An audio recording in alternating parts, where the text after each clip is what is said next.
Noël, pour beaucoup de personnes, est la fête la plus importante de l'année. C'est généralement un moment où les gens se réunissent avec leur famille et leurs amis pour partager un repas et un bon moment ensemble. Enfin, ça dépend des familles, mais c'est le cas pour la majorité. C'est aussi, bien sûr, la célébration de la nativité et commémore donc la naissance de Jésus-Christ. Avec le temps, Noël s'est transformé en une sorte de phénomène culturel célébré par plusieurs communautés du monde entier, et ça malgré leur affiliation religieuse. Mais à l'origine, Noël trouve ses racines dans d'anciennes croyances païennes liées au solstice d'hiver, et aujourd'hui, nous allons voir ensemble ses origines et son évolution au fil du temps. Mais juste avant de commencer, si vous êtes nouveau ou nouvelle sur la chaîne, n'hésitez pas à vous abonner et à partager la vidéo, c'est toujours très apprécié. Donc le jour le plus court de l'année est le solstice d'hiver qui a eu lieu le 21 décembre. C'était un événement céleste très important qui avait une profonde signification spirituelle pour de nombreuses cultures païennes tout au long de l'histoire. Par exemple, pour les Romains, le solstice d'hiver coïncidait avec les Saturnales, qui étaient des festivités qui débutaient le 17 décembre. Les Saturnales célébraient Saturne, sans grande surprise le chef des dieux romains, et c'était un moment où toutes les règles habituelles de rang, de hiérarchie et d'étiquette étaient complètement renversées. C'était assez spécial parce que d'un côté, vous aviez les esclaves qui étaient servis lors des repas par leur maître, et les enfants qui, eux, se comportaient comme des adultes, tandis que les adultes, eux, jouaient aux jeux de dés et à d'autres jeux de chance. C'était le monde à l'envers. Pendant les festivités, tout le monde portait aussi un pileus sur la tête, qui était une sorte de bonnet en forme de cône qui était offert aux esclaves par leur maître lorsqu'ils étaient finalement libérés. C'était un moyen de souligner la nature temporaire du festival et de promouvoir un sentiment d'égalité entre eux. Il y avait aussi des danses, des spectacles, et tout le monde portait des vêtements de fête colorés et distingués. Ils organisaient des festins publics suivis de célébrations à domicile entre les familles et où ils s'échangeaient de petits cadeaux entre eux. Ça, c'était l'équivalent de Noël chez les Romains. Plus tard, les peuples germaniques célébraient la Yule, festival d'hiver qui débutait le 21 décembre et qui célébrait la renaissance du soleil, symbolisant le retour de journées plus longues et le triomphe du pouvoir de la lumière chaleureuse sur l'obscurité et le froid. La fin du mois de décembre était un moment parfait pour les célébrations dans la plupart des régions d'Europe. À ce moment-là de l'année, la plupart des animaux étaient abattus pour ne pas avoir à les nourrir pendant l'hiver, alors pour plusieurs personnes, c'était le seul moment de l'année où ils pouvaient manger de la viande fraîche. Aussi, la plupart des vins et des bières avaient enfin fermenté et étaient donc prêtes à être dégustées pendant les festivités. La Yule se caractérise donc par plusieurs célébrations où tout le monde se réunissait pour passer un bon moment ensemble, perpétuant ainsi leurs traditions ancestrales.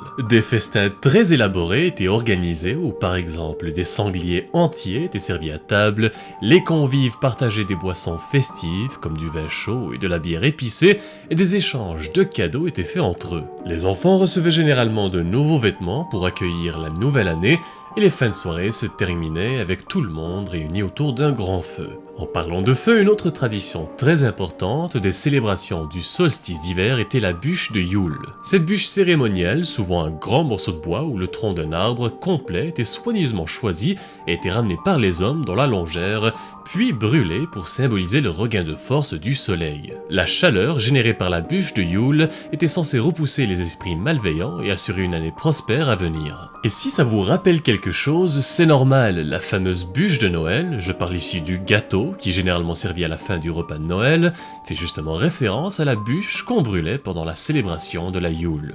Et mis à part la bûche de Noël, il y a plusieurs autres traditions modernes que nous avons aujourd'hui qui peuvent être retracées aux célébrations du solstice d'hiver. L'utilisation du gui, du hou et des couronnes de Noël par exemple peuvent être retracées jusqu'au symbolisme et aux coutumes des traditions des peuples germaniques. Le gui et le hou, réputés pour leurs propriétés protectrices et purificatrices, étaient largement présents dans les festivités de la Yule où ils étaient utilisés pour repousser les énergies négatives. Pareil pour le sapin de Noël moderne, la tradition d'amener des arbres toujours verts et entiers dans les maisons a également ses racines dans cette célébration du solstice d'hiver. On croyait que les esprits de ces arbres habiteraient la maison, apportant aux habitants la chaleur et des bénédictions.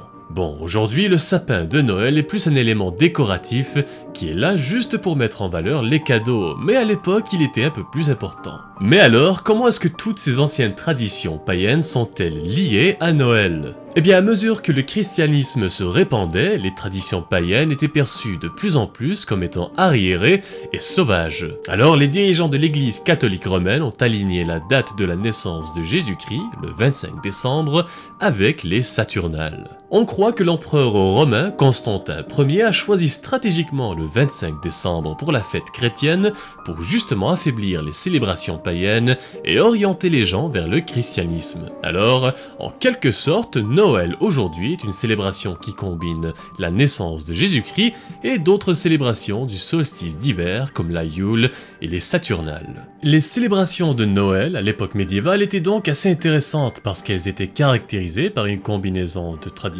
religieuses et païennes. Plusieurs activités étaient organisées, y compris des pièces de théâtre, des spectacles, d'énormes festins et des cérémonies religieuses. C'est aussi à cette époque que la musique, les échanges de cadeaux et les décorations de Noël ont vraiment gagné en popularité. Mais ce n'était pas tout le monde qui aimait bien ce côté joyeux et festif de Noël. Les puritains, un groupe de protestants anglais, étaient complètement contre les célébrations festives et souvent extravagantes associées à cette fête religieuse. C'est pour cette raison qu'ils avaient officiellement interdit les célébrations de Noël en 1644. Ce n'est qu'en 1660, lorsque le roi Charles II était monté sur le trône, que l'interdiction avait finalement été levée. Mais Noël, tel que nous le connaissons aujourd'hui, a largement pris forme à l'époque victorienne. Au cours du 19e siècle, la reine Victoria et le prince Albert ont popularisé la célébration de Noël en mettant l'accent sur des festivités et des activités centrées sur la famille proche. C'est justement à cette époque que nous avons vu la popularisation du sapin de Noël que nous connaissons tous aujourd'hui, orné de bougies, d'ornements et de toutes sortes de décorations festives. La décoration des arbres de Noël était une activité popularisée par le prince Albert, inspirée par ses origines allemandes. Cette coutume de dresser un sapin de Noël avec toutes sortes de décorations et d'échanger des cadeaux avec la famille avait émergé en Allemagne vers la fin des années 1790. Et lorsqu'Albert déménagea en Angleterre pour épouser la reine, eh bien il avait introduit toutes ces coutumes à sa famille. C'est aussi à cette époque que nous avons vraiment vu le début de la commercialisation de cette fête. Les magasins ont commencé à voir le potentiel qu'avait l'intérêt grandissant des gens pour la saison des fêtes. Alors, les vitrines des grands magasins de l'époque victorienne affichaient des guirlandes, des jouets, des décorations et toutes sortes de produits associés à Noël.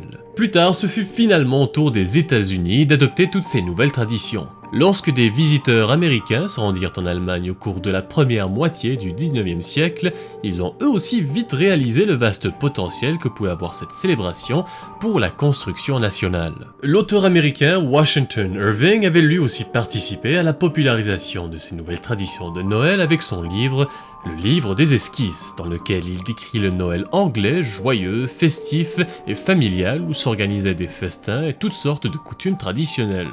Depuis ce temps-là, toutes ces traditions sont devenues une partie intégrante et très attendue de la culture américaine et au XXe siècle, Noël s'est solidement établi comme un phénomène culturel aux États-Unis, marqué par des traditions telles que la décoration des sapins, l'échange de cadeaux, les chants de Noël et l'esprit général de bienveillance. Mais ce qui a vraiment contribué à propager la célébration moderne de cette fête à travers le monde entier par l'Amérique, c'est bien sûr l'impact de sa culture populaire. Les films hollywoodiens, les émissions de télé et les chansons produits aux États-Unis ont joué un rôle clé dans la formation de l'image mondiale qu'on a aujourd'hui de Noël. Depuis, on a eu l'introduction puis la popularisation de personnages emblématiques comme le Père Noël, popularisé par Coca-Cola, ou encore le Grinch, créé par Dr. Seuss. Mais ce sont vraiment tous les films américains sur Noël qui ont contribué à la propagation mondiale de cette fête. C'est le mix des paysages enneigés, de la narration, de la musique féerique et de toutes ces histoires touchantes qui, peu à peu,